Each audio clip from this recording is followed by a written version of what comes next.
Esther Díaz dice vivir en estado de parresía. Para Esther, las fronteras en la sexualidad, en las edades y el conocimiento no existen. Esther es nuestra filósofa punk, nuestra teórica de la sexualidad, mujer nómade, transita sin pasaporte, goza de su inteligencia, de su cuerpo, de su deseo. En su historia no existen los finales felices, se ubica mejor en las tragedias griegas, donde no hay resolución. Claro, Esther es filósofa. Gracias. Hola, Esther. Hola. ¿Qué es vivir en estado de parresía? ¿Qué significa? Y bueno, parresía es decir la verdad sin medir las consecuencias. Así que te puedes imaginar, a veces significa cosas maravillosas, a veces cosas terribles, pero es una manera de ser en el mundo. O sea, yo no es que no puedo, no me tendría que dar un premio por eso, no es un mérito mío, me sale ser así. Y yo creo que me sale ser así por tan reprimida que fui en mi casa paterna, ¿no? O sea, fue tanta la represión que hubo de parte de mi madre y mi padre. Pensemos que estoy hablando de mitad del siglo XX, ¿no es cierto? Cuando yo nací, cuando fui joven. Y en aquel momento, bueno, por ejemplo, había ideas como que los vecinos no tenían que enterarse de nada, que cuando venía visita que no había que hablar de ciertas cosas, o sea, que había que tapar, que había que esconder. O sea, y entonces yo a veces me preguntaba, siendo chica, ¿no? Pero, ¿y qué pasaría si los vecinos supieran, por ejemplo, que hoy discutimos por algo? ¿Qué pasaría? Y me daba cuenta que no podía pasar nada terrible, cuando muchos hablarían, bueno, pero nosotros no nos íbamos a enterar. Y entonces, o sea, pues eso es una cosa consciente ahora, no lo veía consciente cuando era chica, ¿no? Pero sí me acuerdo que me hacía esa pregunta. Y entonces yo creo que, bueno, la primera vez que podría haberme revelado, y no me revelé del todo, porque bueno, no tenía con qué, era muy chiquita, es cuando estoy terminando el primario y me dicen que no me van a dejar estudiar el secundario. Entonces era una impotencia tan grande de todas esas prohibiciones que me ponían, que además, bueno, prohibiciones ridículas, porque pobres, mi papá y mi mamá lo hacían obviamente porque creían que las mujeres tenían que criarse así en ese momento, éramos 3 hijas mujeres. Entonces, bueno, creían que tenían que saber cocinar, aprender a... Con decirte que cuando yo me traían muñecas y pañales, en época en que se lavaban los pañales, porque claro, la mayoría de la gente que está ahora acá piensa que siempre se tiraron, pero no. Pero los pañales antes se lavaban, sí. O sea que era muy bravo el asunto. Por ejemplo, cuando era chiquita, si jugaba con las muñecas y jugaba a que lavaba los pañales y solamente los enjuagaba, mi mamá me retaba, no, tenés que lavarlos primero con jabón. Pero mami, si estoy jugando, si no tiene ninguna mancha. No, pero capaz que si no, después cuando sos grande lo haces mal. Así que tenía que lavar con jabón realmente, siendo chiquita, y para después enjuagar, ¿no? Si estaba jugando al... O sea que ya te jodían, el juego, ¿te das cuenta? Bueno, así que yo creo que por reacción a eso fue que necesito decir... La verdad, obviamente, hay cositas que uno nunca se las dice a nadie. No se puede. Obviamente. Hay una escena de tu infancia, hay dos que a mí me parecen interesantes para que me cuentes. Una es esta de la discriminación en el estudio, ¿no? Como sí, mujer también. Increíble, sí. O sea, algo tremendo que sufriste, que lo acabas de contar y pero que vos escribías. Sí, yo vos leías. Cuando aprendía,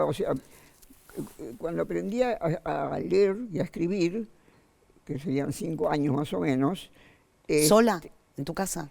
Y claro, porque el asunto es que en mi casa no se daban cuenta, o sea, bueno, por empezar también hay que ver la situación de mis padres, ¿no? Ojo, mi mamá y mi papá eran analfabetos, o sea, mi papá nunca fue al colegio, mi mamá la mandaron hasta 2º grado y no terminó. O sea que después, bueno, así que mi mamá sabía filmar. ¿Eran clase obrera? ¿Clase obrera? Sí, éramos clase pobre. O sea, mi papá era diariero, o sea, vendía diarios. ¿Pero tenía un puesto de diarios o era canillita? Después cuando yo fui más grande, sí, pero cuando yo nací, vendía diarios. Yo soy la del medio, era el diariero de Ituzaingó. O sea, Ituzaingó era chiquitito así, no era la ciudad que soy, obviamente. Entonces lo conocían a todos, era el diariero del pueblo. Y yo el otro día le decía a mi hermana, digo, pero ¿cómo puede ser que mi mamá era ama de casa, que solamente trabajando, y está bien que se levantaba a las 4 de la mañana, salía a hacer reparto, por lo que, bueno, por Parque del Luar, que sigue siendo Parque del Luar, pero en aquel momento era solamente campo, o sea que había quintas, pero no quintas de vivir, quintas de plantar verduras. Sí, sí, quintas. Bueno, así que él salía con un sulky y una o dos veces por año la fiesta era ir con papi a hacer el reparto, porque él antes de salir, los diarios se los traían a la mañana en el tren. Entonces a las 4 de la mañana tenía que estar preparado para cuando se lo tiraban del tren, ya llevárselos, y entonces los redondeaba y con hilos y sal los ataba, como si fuera un pergamino, digamos. Sí. Entonces, desde el sulky, lo tiraba así, y te imaginas nosotros ver que nuestro padre lograba que el diario entrara justo en un lugar donde si llega a llover no se moje, porque eran quintas. Bueno, así que ellos hicieron el sacrificio de mandarnos a escuela de monjas, o sea, de pagar, porque tenían la falsa idea que mucha gente de mi generación, después me he enterado que les pasó lo mismo, y más joven también, se sabían que el estudio era la única movilidad social decente, lo sabían, pero lo que no sabían es cómo sufre la persona de clase baja, como era yo, cuando vas a juntarte con chicas de clase alta. En una escuela privada. Claro, en una escuela privada, por supuesto. Y de monjas, no sabía, o sea, más represión. Obvio, el Sofía Bunge de Ituzaingó. Yo no sabía lo que era el compañerismo.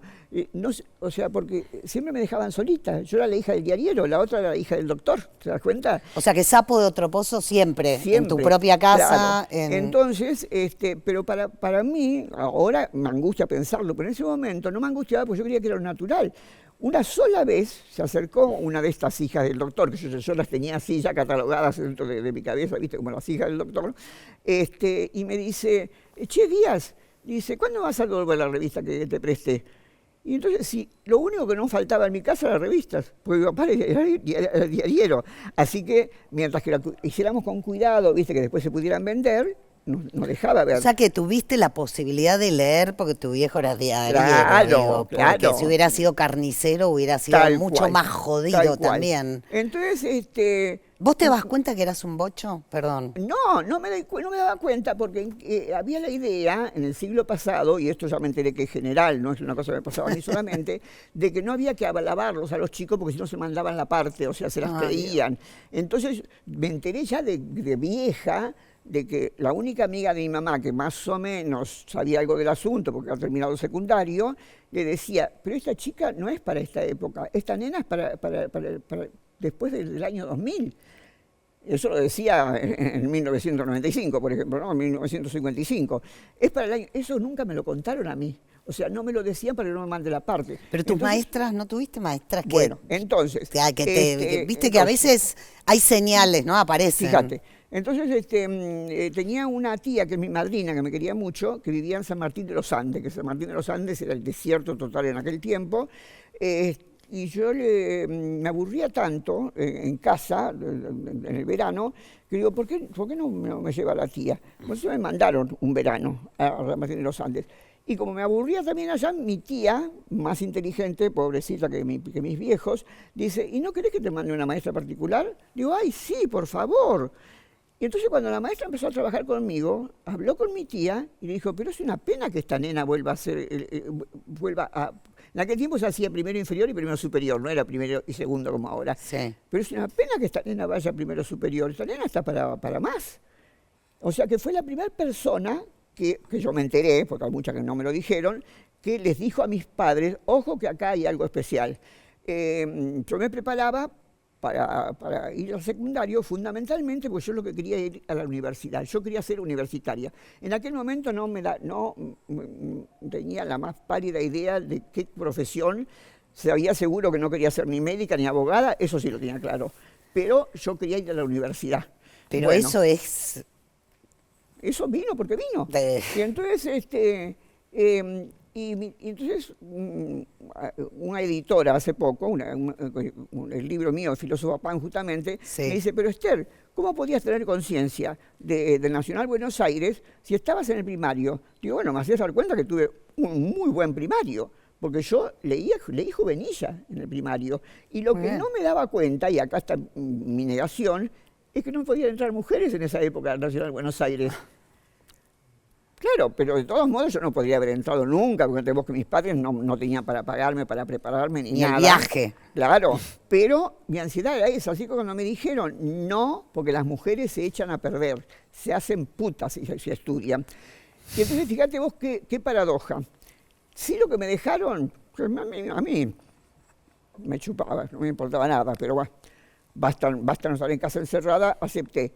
Ir a estudiar piano porque era a 3 cuadras de mi casa. ¿Vos querés creer que durante 2 años me abusó el hermano de la profesora de piano a 3 cuadras de mi casa?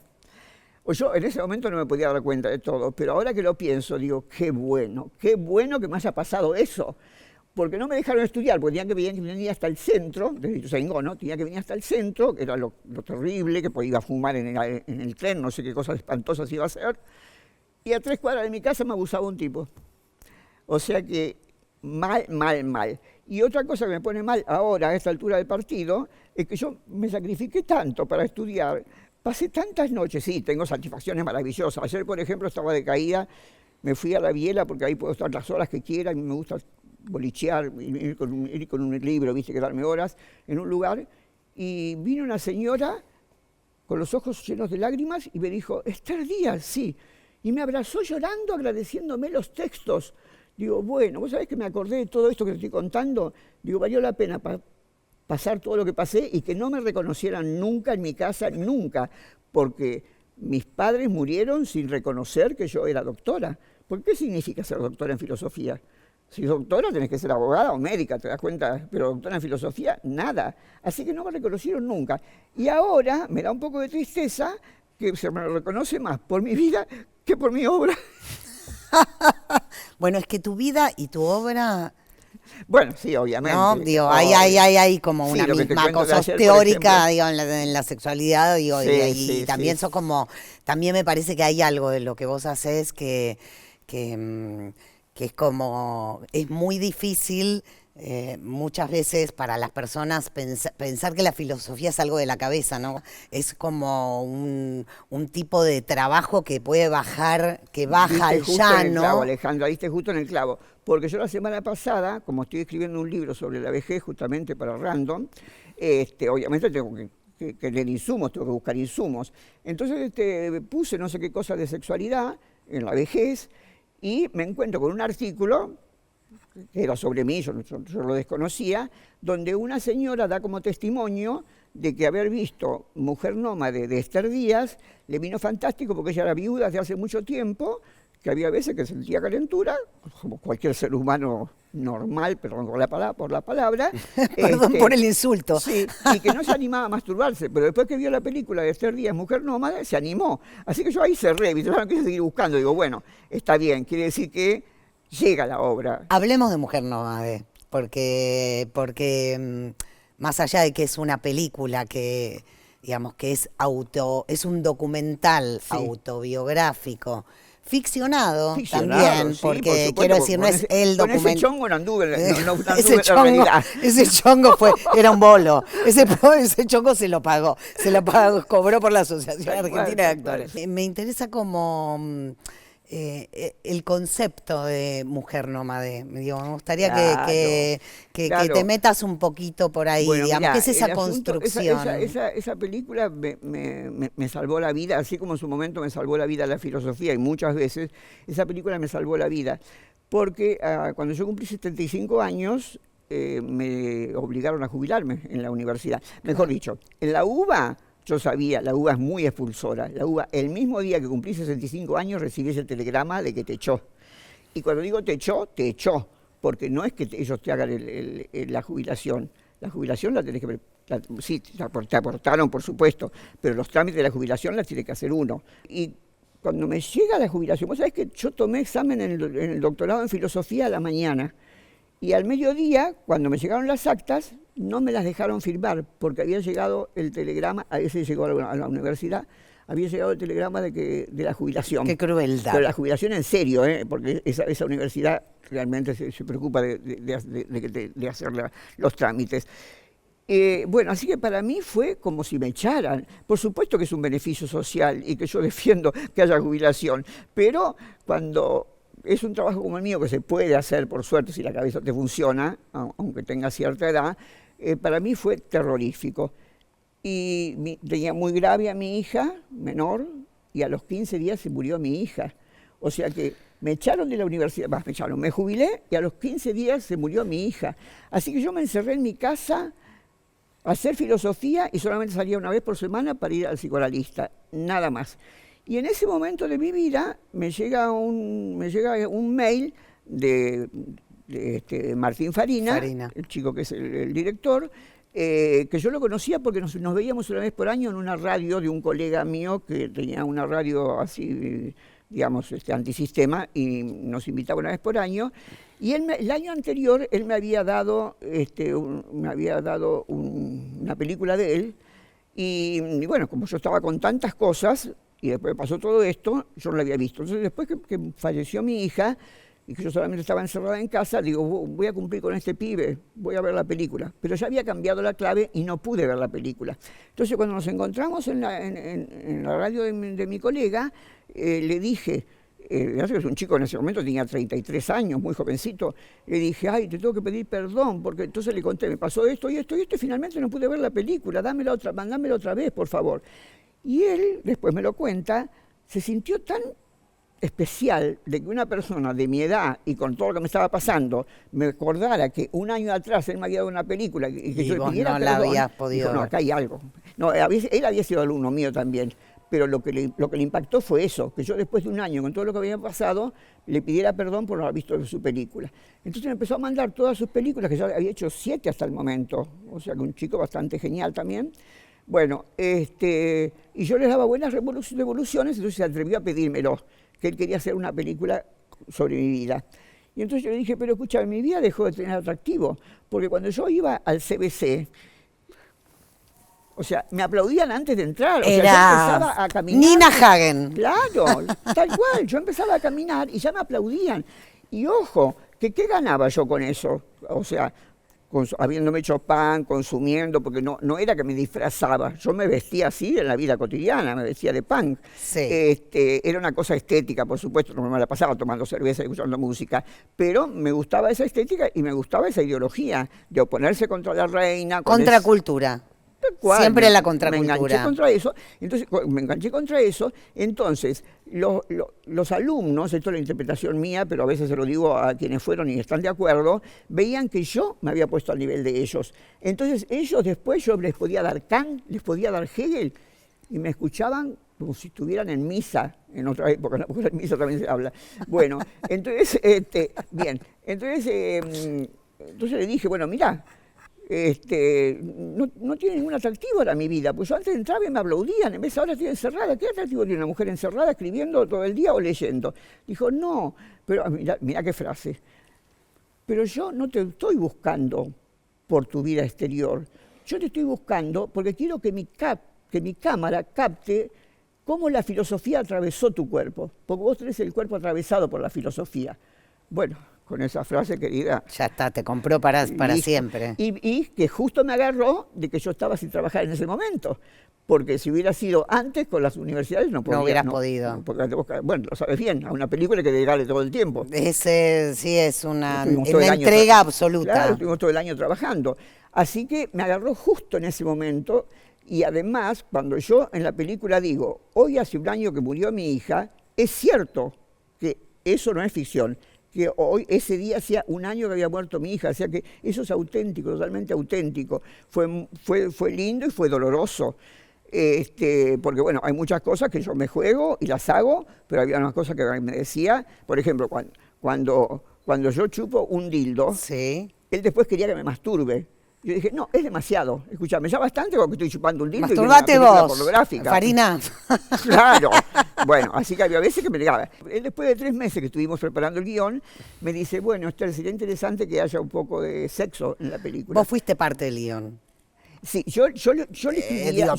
porque tu historia es tu historia, claro, y es tu guión. Yo le contaba... Pero el guión lo escribió, digamos, las decisiones de cómo narrar, sí, fueron del director, como fueron suele... de él, con las discusiones que teníamos. Eso sí, me lo dijo el primer día y se respetó hasta el último momento. Nada que vos no quieras va a aparecer. Quiero saber cómo fue la experiencia de verte. Porque Fue digo, fuerte, fue porque fuerte. te lo digo Claro, como porque actriz. Claro, yo primero me hacía ¿Viste? Que uno vaya y hace cualquier sí, cosa. Yo primero me hacía la cocorita y decía, vos siempre sacás pijas. O sea, en todas tus películas hay pijas. Así que es hora de que saques una concha.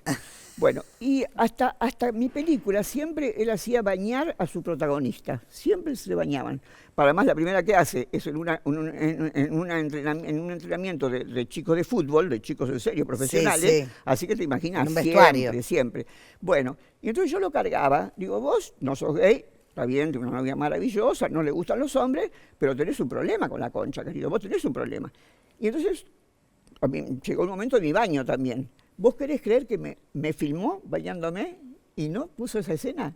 No la pudo poner esa escena, de ninguna manera. O sea que había cosas que arreglábamos del guión sobre la marcha según lo que pudiera cada uno. Sí, eso pasa en el cine, pasa a veces, Claro, digo, no son es guiones parte ni de la hierro. construcción, Claro. que el papel, vos lo sabes muy bien, también digo, lo que funciona en el papel, en el 3D, cuando eso se Tal pone de cual. pie y toma volumen, a veces lo que pensás que menos va a funcionar es lo que más funciona. Y al revés Y el también. chiste que decís, esto está buenísimo Tal y cual. es una porquería. Alejandra, y al revés también, porque Y al revés cuando yo estoy terminando la película me piden el libro sobre mi vida, Mujer Nómade. Entonces digo, bueno, ya lo tengo, agarro el guión de la película. Pero la primera escena que es fundamental en la película, que dura 7 minutos, Sí. escrito, es una página y media. Una página y media. Entonces me di cuenta que otro género necesita otra historia. Otro género necesita otro lenguaje, manera, otra manera. historia y otra forma de ser escrita. Pero vuelvo a esto de cómo fue verte, porque Bueno, entonces Esto. eso lo hice un poco como para chicañarlo, digamos, ¿no? El asunto ese Sí. del baño, pero no me interesaba demasiado tampoco que me saliera. Era para Sí. ver si se atrevía o no, no se atrevió. Bueno, y entonces la segunda escena, que recién cuando yo aparezco ya, porque antes es prácticamente una narración, cuando yo aparezco ya en persona, salí de bañarme y estoy de espalda Sí. y me estoy poniendo crema, ¿no? en Crema, el me cuerpo. acuerdo perfecto. Bueno, y cuando me vi la cintura tan ancha, porque viste que así como uno tiene un imaginario diferente de la edad, la mayoría de las personas, ¿va? Por ejemplo, vos, aprovecho a preguntarte, ¿te autopercibís de la misma edad que tenés cronológicamente? No. Pero- No, o sea, esta es la pregunta, digo, esta es una conversación que para mí podríamos estar horas, porque no, de ningún modo, pero a la vez no tengo una imagen de mí misma en mi retina o en mi cabeza de cómo me veo. Sencillamente, pero sí creo que uno queda fijada. Hay un momento en que hay una imagen fijada y que no es esta de ahora. No. ¿No? Cuando yo me di la espalda, porque él dijo, bueno, la primera escena dice hasta dónde se va a mostrar. Pero macana, porque al final se muestra una teta también. Se muestra la teta, Que en la un primera poquito, no, sí. que en la Sí, primera sí, no. sí. Bueno, así que cuando me vio la parte de atrás, que ya los músculos no están marcados, obviamente, ya los músculos no La están marcados. piel. Ah, mamita, es fuerte. Uno no tiene ninguna conciencia de la imagen que uno tiene. No, tal cual, no. Es bueno eso. Y, ¿Vos pensás que es bueno? y Yo creo que no sí. sé si es bueno o es malo, pero es desagradable cuando pasa es desagradable. O sea, uno siempre desea lo que no tiene, obvio, si lo tiene ya no lo desea, lo tiene. Sí, claro. Pero yo desearía tener menos rollo con mi figura. Tenés rollo con la figura. Y tengo Con el rollo en el cuerpo. sentido... Tenés 85. 85 cumplo el mes que viene. No, eso te amo. Quiero tus 85 años Gracias. para mí. Ya mismo le estoy pidiendo al diablo hacer el pacto. ven diablo para esta Bueno, zona. pero dentro de mí, honestamente, yo sé que suena ridículo, pero dentro de mí tengo 35. Estoy igual. Porque yo me levanto a la mañana, me pongo a escribir y escribo 12 horas, igual que cuando tenía 35. ¿Te das cuenta? El tema esto de que estás escribiendo, que me gusta un título posible de un libro que vas a escribir, que es La vejez. Sí, ya estoy por la mitad, por suerte, del Porque libro. escribiste 30 libros vos, por lo menos. Sí, 30 libros de filosofía. De filosofía. Pero luego escribí un libro erótico que también por cosas que ya me venían desde esa infancia tan reprimida, mientras que fui profesora titular en la Universidad de Buenos Aires, que es la más prestigiosa, digamos, del país, bueno, o una de las más prestigiosas del país, recién cuando me salí de la Universidad de Buenos Aires me atreví a publicar el libro sexual.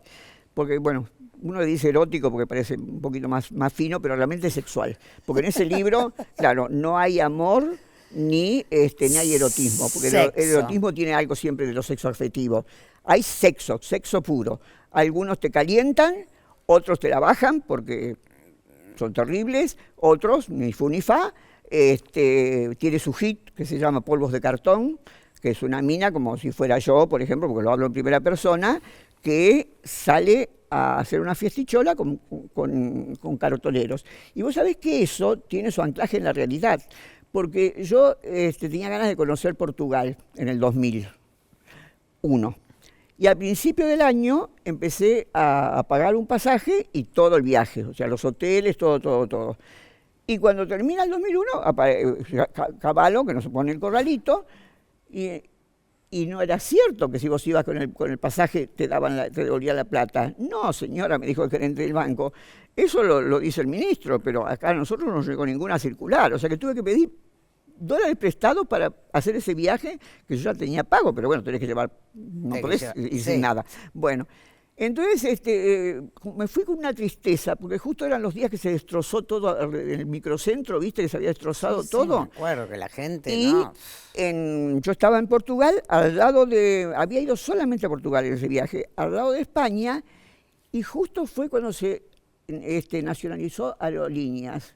Ay, lo enojado que estaban los españoles con nosotros. Mira, yo el pasaporte lo escondía bajo 7 llaves, porque las cosas que decían, veías los diarios, estos ridículos de los argentinos, cinco presidentes en 10 días, bueno, todas esas cosas tremendas que nos pasaron. Sí. Bueno, y vi, porque bueno, vos viste, cuando pasan noticias del mundo, pasan pedacitos. Entonces me vi cuando, no sé si la gente entraba o salía, no me acuerdo, de la parte de adelante del Congreso, que nunca se abre, viste esa parte. Sí. Así que cuando yo venía, además el avión venía vacío, solamente venía una persona en el fondo y yo. Y era una empresa brasileña y tenían tanta bronca todo el mundo con nosotros, nos tenía todo el mundo bronca en ese momento, que vos sabés que puso el aire acondicionado todo lo que da, y por más que yo le decía a la azafata, escúchame, somos 2 personas nada más, si el otro señor está de acuerdo, ¿no puede bajar un poquito? Y lo ponían más frío todavía, era como un odio que nos tenían los argentinos, era una cosa terrorífica. Así que mi desesperación era, ¿existirá mi biblioteca? ¿La habrán incendiado? ¿Tendré mi casa? Así que cuando yo llegué, y vi que ya estaba todo arreglado el microcentro. Y vi mi casa, por suerte, impecable. Y salí esa noche a caminar y vi una cosa insólita. Los cartoneros brotaron como si fueran hongos del suelo. Claro. Cuando yo me fui no existían los cartoneros en Buenos Aires, o por lo menos que yo los viera. Entonces eso me impactó tanto que por el impacto político se mezcló con el sexo y me salió ese libro sexual. Por el impacto político, ¿eh? O sea, Sí, no lo dudo. Sí, o sea, ¿hasta qué punto está mezclado toda esa pasión que uno pone en la política, o que otros ponen en la política, con el deseo, que el deseo fundamentalmente es el deseo sexual, el origen es el sexo, no hay nada que hacer. No hay nada que hacer. Desde antes de nacer, mamita, porque vos sabés que hay en algunas ecografías, el bebé, bueno, el feto, está tocándose los genitales, es como si estuviera masturbando antes de nacer. Y todos sabemos que hay viejitas también, lo que pasa es que hay tanta represión que las mujeres ya a cierta edad dicen cerrar el negocio. No hay que cerrar el negocio, señora, es cierto, cada vez entran menos clientes, la verdad. No hay que cerrar el boliche. Pero no hay que ¿Y vos decís que tendríamos que pensar en una pedagogía de no cerrar el boliche? Porque, quiero decir, también como mujeres nos ponemos viejas, es como, claro. Por supuesto que depende si tenés una pareja de 30 años y digo, hay como 1.000 millones de opciones diferentes, pero el deseo existe. Quiero decir, pero en los varones, aunque sea, uno tiene la imagen del viejo verde, por lo menos. El viejo verde que mira a mí, que mira pendejas. Por ejemplo, yo tengo una amiga sexóloga que trabaja en un geriátrico de alemanes, que es gente mucho más suelta que nosotros, digamos, desde el punto de vista así de la moral sexual, y dice que tiene una viejita de 90 y pico de años que le dice, doctora, estoy caliente, necesito un hombre. Bueno, ya que hombre es difícil conseguir, aprendámonos a masturbarnos.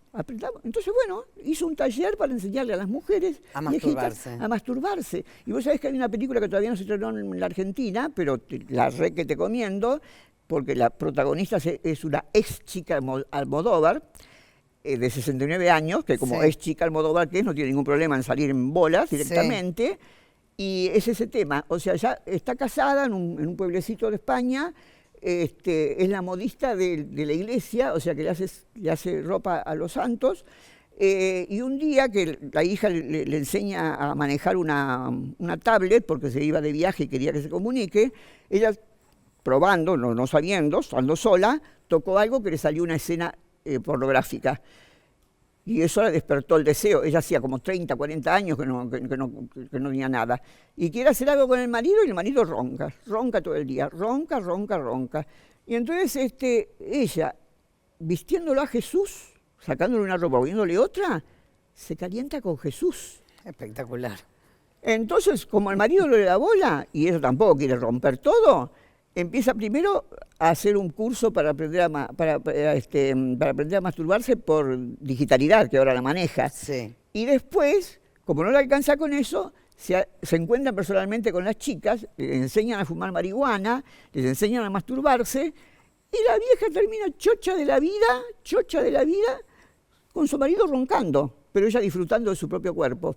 O sea que ese era el modelo que tendríamos que seguir y que tenemos que luchar para que se Tenemos que imponga. luchar para seguir por ese modelo. Vos vas a escribir un libro sobre eso. Bueno, ¿O estás queriendo o sí, estás, sí, sí. estás Sí, trabajando? el título que vos me decías provisorio, que se pone como título de trabajo, es La vejez sale del closet. Porque Es muy lindo La vejez sale del closet. ¿Te gusta? Me gusta mucho. Bueno. Me gusta mucho porque además incluye incluye muchas cosas. totalmente, ¿No? porque bueno, justamente mis fuertes teóricos, uno de mis fuertes teóricos, digamos, es la Es sexualidad. la sexualidad, claro. Entonces comienzo con un capítulo que el primer capítulo se llama La sexualidad no tiene fecha de vencimiento. Y también respeto a los que no quieran tener sexo, porque tampoco es cuestión de exagerar. No vamos a cambiar mandatos por otros mandatos. Tal cual. Ahora sí, que somos feministas y tenemos que todas tener las canas puestas. Podemos hacer lo que se nos cante. Claro, ¿no? ¿No es cierto? lógicamente, Digamos, por sería supuesto. la idea. En la sexualidad también corre, ¿no? Como esta. Pero igualmente hay mucha más. Hay mucha más represión y hay mucho más mandato inconsciente en el tema de la Además, sexualidad. Pero estamos- también hay algo hormonal. A ver, te pregunto. hormonal ¿Vos no decís hay que no nada. existe nada? Que no existe. O sea, No, bueno, por la supuesto que las hormonas son maravillosas porque, bueno, te dan cosas que cuando se van las hormonas se va el brillo de la piel, los huesos que empiezan... Pero para coger, ¿no? Para no, coger, no, todo en se absoluto. reemplaza. Al contrario, querida, yo empecé a ser multiorgásmica después de los 50 años. Cuando dejaste de menstruar. ¿Qué pasó a los 50 años? Cada 50 Claro, años te cuando ya cambió. no había problema de quedarse embarazada, está bien, había otro problema, podías tener SIDA, pero bueno, o sea, yo de Sí, joven es. nunca usé preservativo, por ejemplo, tuve que usar preservativos de vieja, por el tema Totalmente. por cuestiones de salud, Sí. digamos, pero ya sin ese peso tremendo de que si me quedo embarazada, de que si un aborto, sin un aborto, porque cuando fue la lucha por el aborto, y ojalá no tengamos que volver a eso, por favor, No, los tontos, por no decir los boludos, pensaban que era como una alegría un aborto. Un aborto no es una alegría para No, nadie. no, Para eso es el una- que menos quiera porque te violó un hijo de su madre y Sí, no lo querés. sí. Pero hay que pasar por un aborto, aunque sea solamente la pastillita. Sí, O sea, sí, los dolores del parto se sienten lo mismo, es terrorífico. Un aborto no es una felicidad para nadie, absolutamente. Si se hace es porque no queda más remedio Sí, y hay que sí. tener mucho respeto por la mujer que se decide hacer un aborto. Porque si se Total. decide hacer un aborto es porque lo necesita, porque por gusto nadie se hace un aborto. Desde ya. Escúchame, Esther, volviendo a la sexualidad también, pienso, y esto, que los 50 años fueron un momento bisagra para vos, y también que empezaste a, como decís vos, tuve que hacerlo todo de vieja, ¿no? Como digo, con tanta represión para estudiar, para coger, Tal cual. para Siempre vivir. contrarreloj. Porque cuando era chiquita, como no me reconocían de que yo tenía una capacidad especial Eso. para el estudio, siempre yo era la más chiquita. Pero después, cuando vinieron los 80 y volvió la democracia, se abrió Cemento. Sí, claro. Yo en ese momento Estábamos estaba ahí. escribiendo. Nos cruzábamos ahí. Sí, justamente. Yo en ese momento estaba escribiendo, te digo así a mano, porque todavía no había computadora, con decirte que me salió un cachito que me duró 10 años, de los 2 años que estuve escribiendo el doctorado, pero todavía era joven, cada 2 meses tenía una calentura que moría. Así que me iba a Cemento y con algún pendejito, el 80% de las veces me volvía, ¿no es cierto? O sea, que, bueno, después me quedaba tranquila por 2 meses hasta seguir otra vez, hasta que tuviera ganas otra vez de ir a Cemento. Claro, claro, también eso, ¿no? Claro. Porque a veces cuando uno nos pasa también eso que toda esa libido a veces está puesta en lo que uno hace. Bueno, pero digo, a mí ahí, me pasa mucho también, es como ¿viste? decir, si yo tengo una función a la noche, revolcarme antes de una función me deja con una energía que no me sirve. O sea, yo tengo que ir a coger en el... O sea, Totalmente de toda esa acuerdo. energía No, sexual además, si vas va... caliente a hacer tu Sí, actuación, sí. lo sé porque me pasa con Te pasa. las clases. O sea, la gente también se calienta, o sea, y Claro. la calentura es muy saludable porque ves con mejor intención al otro, te crece el deseo, y si bien es cierto, el deseo no es lo mismo que la satisfacción, ya el deseo te empieza a despertar cositas, a tener ganas de hacer cositas, ¿no es cierto? Y eso se lo transmitís al público. Total. Y vos te das cuenta, ¿eh? Aunque ya sé que diferente en mi caso, porque dando clases se ve a los alumnos. Claro. Pero bueno, también doy conferencias y no se ve nada, como no ves nada vos cuando estás en el escenario. No, es una energía que tiene que ver con la sexualidad, Tal digamos, cual, sí, tal que cual. se Y despliega. sentís que va y viene. Y el tema de, digamos, de que te gusta, digamos, de que a partir de, bueno, tuve que hacerlo todo de vieja, digo, empezar a coger mucho de más mayor. Y este gusto, digo, o esto, como decir, que te gusten los muchachos más jóvenes o... Sí, pero también eso tiene su problema, porque ¿sabés cuándo dejé de ir a Cemento? Una noche que ya eran como las 4 de la mañana, yo estaba caminando para un lado y venían 3 muchachos para el otro, que obviamente algo les toqué, porque si pasan al lado de una viejita decrépita no dicen nada, pero lo que escuché fue terrorífico.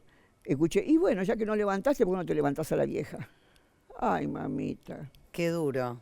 Bueno, porque es una, pero entonces yo me pregunto, entonces, en ese punto, la primera vez que vos encaraste a un muchacho más joven, o cuando tuviste si hubo una primera vez que recordás, o unas varias veces... Sí, hubo una maravillosa, y gracias a Simone de Beauvoir y Sartre, porque en aquel momento se estrenó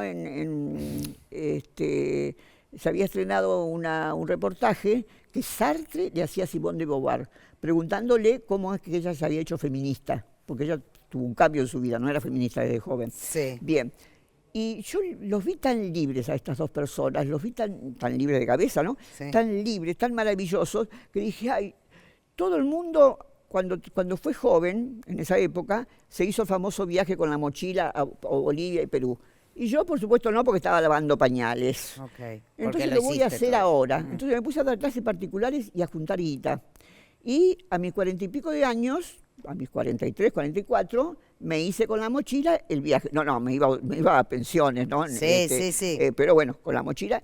Y ahí, fuera de casa, como suele pasar, o sea, no nos olvidemos que Freud, a la gente que tenía problemas de impotencia o de frigidez, los mandaba a Italia. Entonces, en otro país se atrevían a hacer cosas que después volvían a Austria y otra vez no se les paraba, ¿no es cierto? Bueno, entonces cambiando lo que hay que cambiar me pasó lo mismo. Acá no me atrevía, pero cuando estuve en el tren que ya me sacó del país, empecé con pendejos de manera natural, pero tan natural como estamos hablando así, nosotros Claro, así. pero 43 años, 45 años, me parece, no es lo mismo que... No sé, No, 62 con no, porque, 35, ojo, esto te lo puedo decir 85, ¿cómo? Porque, eso en el pasaje del tiempo. Por eso, ¿Cómo? A partir de cierta edad ya por ejemplo, a mí un hombre de más de 50 años no me calienta. O sea, ¿Más de 50? Ya no me calienta, no. De 25 a 40, bomboncito. Entonces, tenés que ir al autoerotismo. Tenés que ir al autoerotismo. Autoerotismo, Sí, yo prefiero autoerotismo antes de acostarme con un viejo. Ok, sí, Es sí, muchísimo sí. mejor, más divertido, y además no tenés que apretar ningún botón para que desaparezca después que terminás. Pero las primeras veces, digo, ¿tuviste esa sensación, esto que decís, cómo paso, digamos, esa tensión? No, fue como natural, la primera, porque La está muy bien lo primera, que decís vos. ok. Como es como Pero decís deciste vos, 40 porque años, además dale, está todo bien. a los pendejos les gustan mucho las mujeres de 40 a 50 Sí, años, para mí porque re. bueno, en esta época no tanto, no sé, pero Sí, yo creo que sí, que reba. lo que me dicen, lo que me dicen los chicos, aún hoy cuando hablo de esas cosas, es que las mujeres jóvenes siguen teniendo remilgos sexuales porque estamos muy colonizadas, o sea, porque es el día de hoy, a pesar de todas las olas feministas que hubo, es el día de hoy que el tipo puede, a los chicos, a los varones se los enseña de que cuanto más minas se volteen, mejor. Y es el día de hoy Que las minas no. si las minas andan con más de un tipo, son atorrantas. Y esto lo digo adelante de jóvenes y todos me dicen así con la cabeza, chicas y muchachos. O sea que nos han colonizado tanto que así como decimos cerramos el negocio, o dicen algunas mujeres a los 40 años cerrar el negocio, también pasa eso. El tiempo que anduve con pendejos, siempre ellos me levantaron a mí. Entonces cuando llegó un momento que yo tuve que levantar, sí, me rechazaron una vez. Me rechazaron 2, me rechazaron 3. Buenas noches, Bariloche. No miro más tipos, no miro más tipos. Dildos. ¿Para qué me voy a calentar de gusto? Digo, no, autoerotismo y ya. No, dildos y a veces hasta cabeza solo. Sí, sin dildo, digo, sí, hasta la cabeza, hasta de está cabeza todo solo. acá también, Sí, por ni totalmente. hablar. Pero eso, o sea, no es por el sexo en sí solamente, sino por la calidad de vida mejor que uno tiene cuando tiene sexo. Total. O sea, una vez fui a Bahía Blanca a dar una conferencia sobre esto de la sexualidad y tipo de padecimiento, y después que terminó todo, como yo soy tan abierta para hablar, parresía, como dijiste al principio, eso es la parresía, decirlo todo así sin medir las consecuencias, que a veces son terribles las consecuencias. Sí. Bueno, creo entonces, que soy del mismo club. Bien, entonces vos también sos parresíaca. Tengo bien. Entonces cuando se fue toda la gente, una señora me vino a hablar con mucha timidez y me dijo, tenía 73 años y que hacía no sé cuánto que se había quedado viuda. Y no se atrevía a decirme, pero me estaba diciendo que estaba caliente. Y entonces, entonces yo, sin decir esa palabra para no ser fuerte, y más estaba en el interior, viste que también en el interior siempre es un poquito más ajustada la cosa que en las urbes, entonces le dije, bueno, ¿a vos te gustaría tener relaciones sexuales? Por supuesto, sí, desde ya, dice, pero a esta edad es muy difícil conseguir pareja. Y digo, bueno, pero no le quise decir dildos porque tuve miedo que no conociera. Que no supiera la palabra. Claro, entonces le dije lo que se decía antes. Sí. Para las feministas es pecado mortal, pero bueno, se decía así, consolador. Qué fea palabra. Claro, no tenemos ningún consuelo, pero bueno. No es un consuelo, es, no una, es un consuelo. Es una pasada bomba. Claro, bueno, entonces vi que se me perturbó, digo, no, pero no te preocupes porque eso se puede comprar por internet, tus vecinos ni se van a enterar, puede ser una caja de zapatos que te traen, no te hagas problema. No, dice, ya sé que eso se puede comprar por internet. Dice, lo que pasa es que me da vergüenza. Ay, mira, eso me hizo tanto mal, me perturbó tanto. ¿Cómo vergüenza con tu propio cuerpo? Mirá cómo nos han colonizado. Que una persona tenga vergüenza de verse desnuda a sí misma. O sea, porque bueno, nosotros tenemos vergüenza de vernos desnudas en... Yo creo que no dejamos de estar colonizadas. Es como si de algún modo es toda una vida dedicada a esa decolonización en la sexualidad, en el cuerpo. También el humano es su imaginación. Totalmente, para nosotros, para los artistas, más aún, digo, y para una filósofa. Más que juventud tendríamos que decir vitalidad. Es vitalidad. Eso porque digo, si no, seguimos alimentando el imaginario de que todo lo bueno es la juventud. No, es vitalidad. Porque bueno, ya todos lo sabemos, que hay gente de 40, 50 años que es más vieja que otros de 90. Ni hablar. Pero, Pensemos Ferri, por ejemplo, el artista plástico.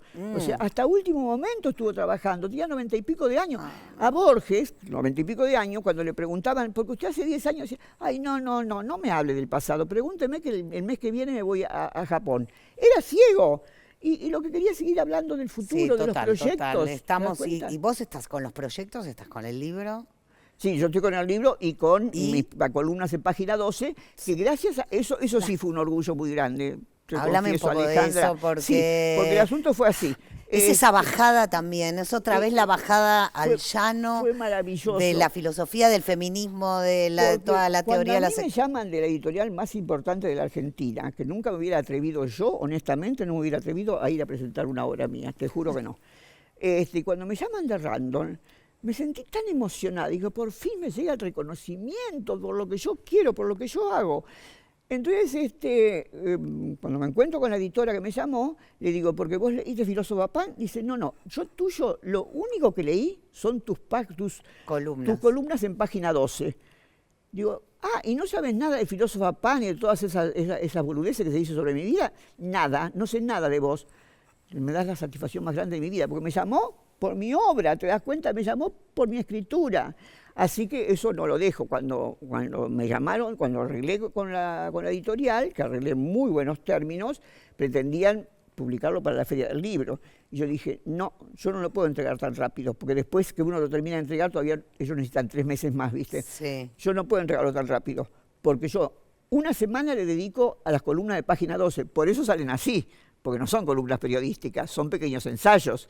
Yo hago investigación y después lo bajo, no bajo de nivel, bajo a que lo entiendan todos. Sí. ¿Sabés cómo hacía al principio?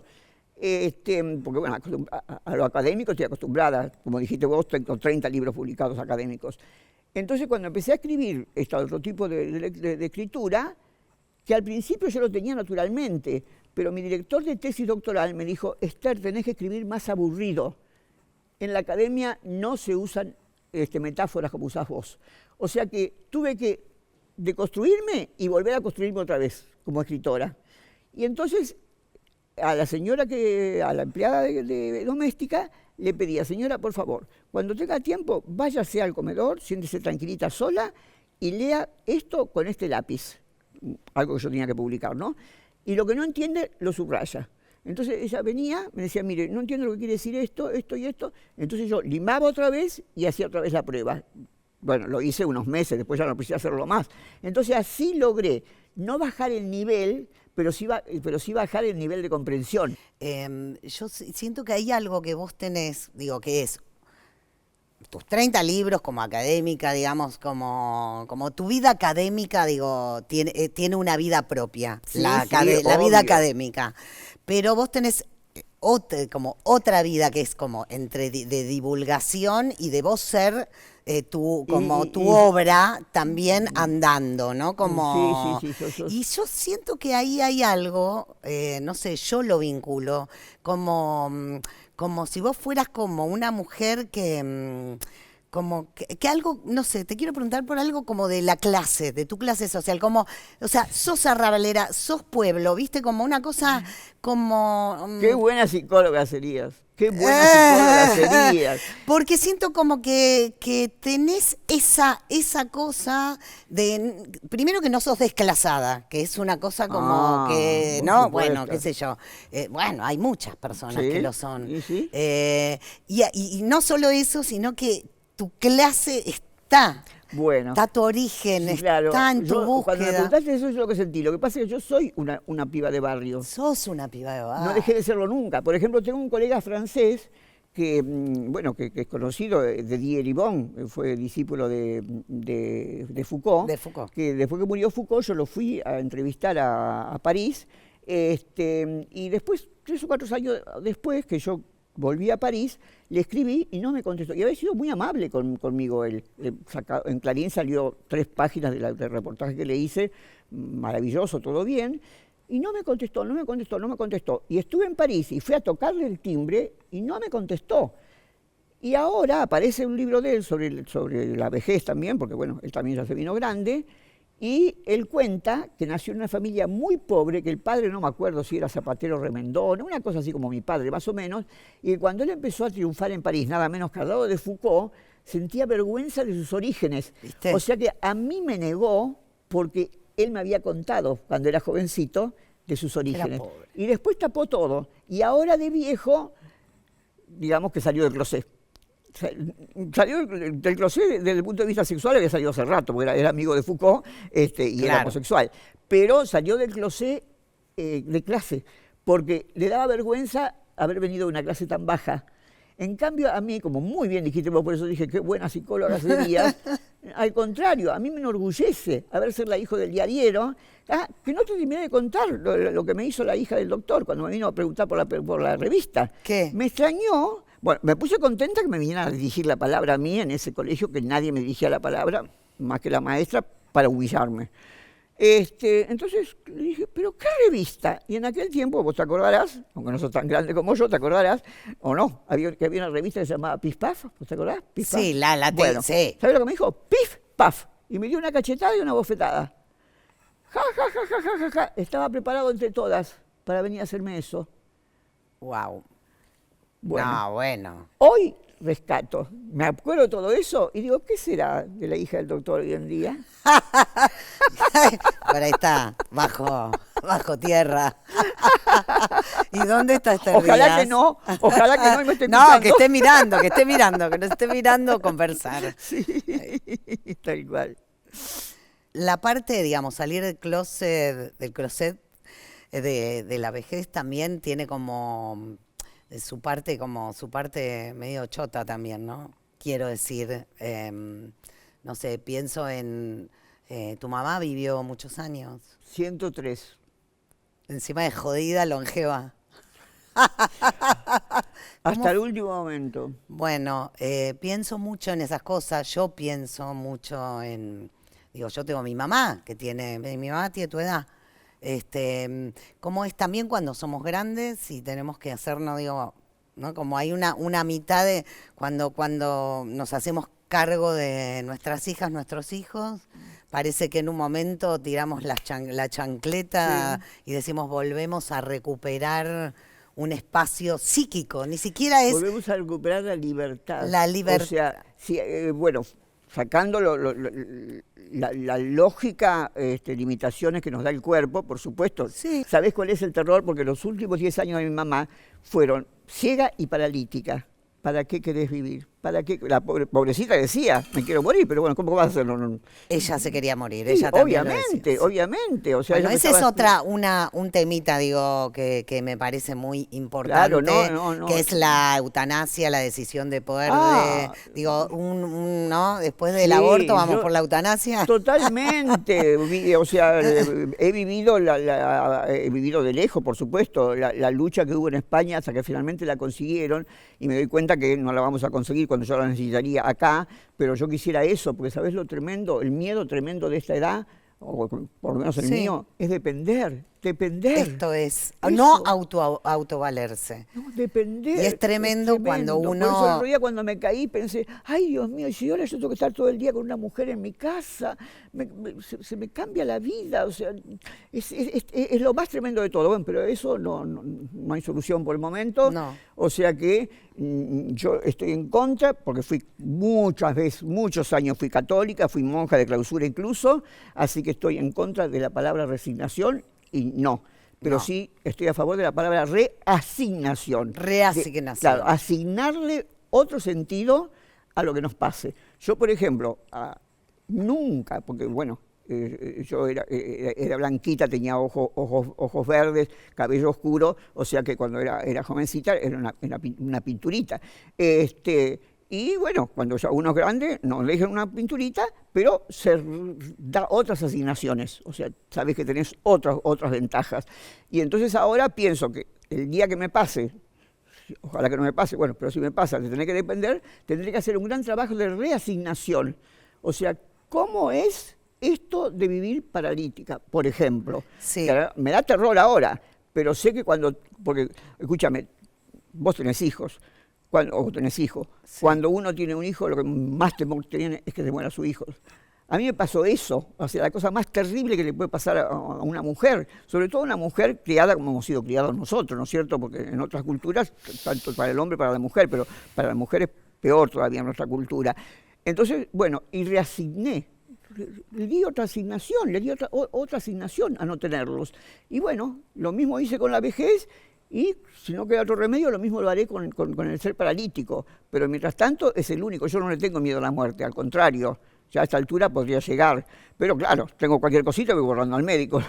Porque una cosa es no tenerle miedo y otra cosa es buscarla, ¿viste? Tampoco la pavada, ¿no? No, pero ¿no pensás que un poco así como, digo, así como vos lo decís, digo, lo considero perfecto, pero es un modo individual, solitario de pensarlo, cuando yo también pienso que si las vidas se extienden, ¿no?, en nuestras sociedades, porque bueno, porque se viven más años, también debería existir esta especie de espacio de contener. No, pero al revés, porque mirate vos qué A ver. perversa es nuestra cultura, que no hay semana, o bueno, otra vez exagero, no hay mes que no aparezca una noticia de que en el laboratorio de Houston, de no sé qué cosa, encontraron algo para hacer vivir 10 años más. No, no, y nos no. hacen vivir más en una sociedad antiviejos. Esto es lo que es exactamente lo que estoy diciendo. ¿Qué sentido tiene? Si vivimos cada vez más, pero no estamos siendo,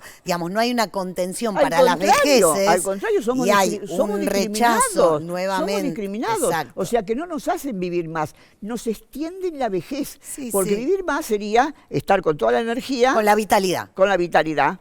Entonces, eso sería vivir más. Pero no, la vitalidad se va, no hay nada que hacerle.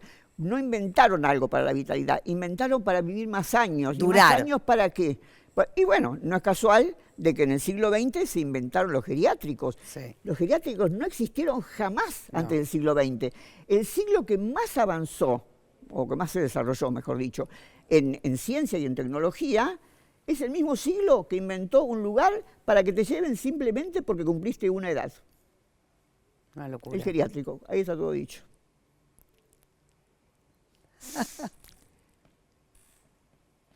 Bueno, Esther, Fue muy lindo, muchísimas gracias. gracias creo que la próxima nos tomamos un trago y nos vamos por ahí a Bueno, algún con un lugar trago a hace más seguir largo todavía. conversando.